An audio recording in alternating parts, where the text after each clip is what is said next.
വേടൻ ശ്രമിച്ചത് നമ്മുടെ സമൂഹത്തിലെ കൊള്ളരുതായ്മകൾ നിർമ്മാർജ്ജനം ചെയ്യാനായിരുന്നു വേടൻ ശ്രമിച്ചത് അല്ലേ? ആ രീതിയിൽ അങ്ങനെ കൊള്ളരുതായ്മകൾ നിർമ്മാർജ്ജനം ചെയ്യാൻ ശ്രമിച്ചപ്പോൾ എന്താണ് ഉണ്ടായത്?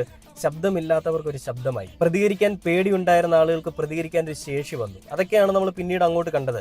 വേടന്റെ ഒരു വിഷയമായിട്ട് തന്നെ വന്നപ്പോൾ ഒന്നും മിണ്ടാതെ പേടിച്ചിരുന്ന ആളുകൾ ആ ഒരു വിഷയം, അതേപോലെ അനുബന്ധ വിഷയങ്ങൾ തങ്ങൾക്കെതിരെ ഉണ്ടാകുമ്പോൾ ഒന്നും മുഖം നോക്കാതെ, അല്ലെങ്കിൽ ഒരു പേടിയും മനസ്സിലില്ലാതെ തന്നെ പ്രതികരിച്ചു. എന്തുകൊണ്ടാ? തനിക്ക് വേണ്ടിയിട്ട് സംസാരിക്കാൻ അപ്പുറത്തൊരാൾ നിൽപ്പുണ്ടല്ലോ എന്നുള്ളൊരു പ്രതീക്ഷ. അത് തന്നെയായിരുന്നു വേടന്റെ ലക്ഷ്യവും. ശബ്ദമില്ലാത്തവർക്ക് ഒരു ശബ്ദമായിട്ട് തന്നെ തുടരുക, ശബ്ദമില്ലാത്തവരുടെ ശബ്ദമായിട്ട് തുടരുന്നത് മാത്രമല്ല, അവർക്ക് ഒരു പവർ കൊടുക്കുക. ആ പവർ ഒരു കലയിൽ കൂടിയാവുമ്പോൾ അത് അവർക്ക് കൂടുതൽ ആസ്വാദകരവും അവർക്കത് സ്വീകരിക്കാൻ എളുപ്പവുമായിരിക്കുമെന്ന് മനസ്സിലായതുകൊണ്ട് തന്നെയാണ് വേടൻ അതിനുവേണ്ടി ഒരു കലയെ തിരഞ്ഞെടുത്തതും അതിനുവേണ്ടി തന്നെ അഹോരാത്രം പണിയെടുത്തതും. അതിനുള്ള അർഹിക്കുന്ന അവാർഡ് തന്നെയാണ് വേടൻ കിട്ടിയതെന്നുള്ളതിൽ ഞങ്ങൾ കേരളത്തിലുള്ള ജനങ്ങൾക്ക് ആർക്കും യാതൊരു സംശയവുമില്ല.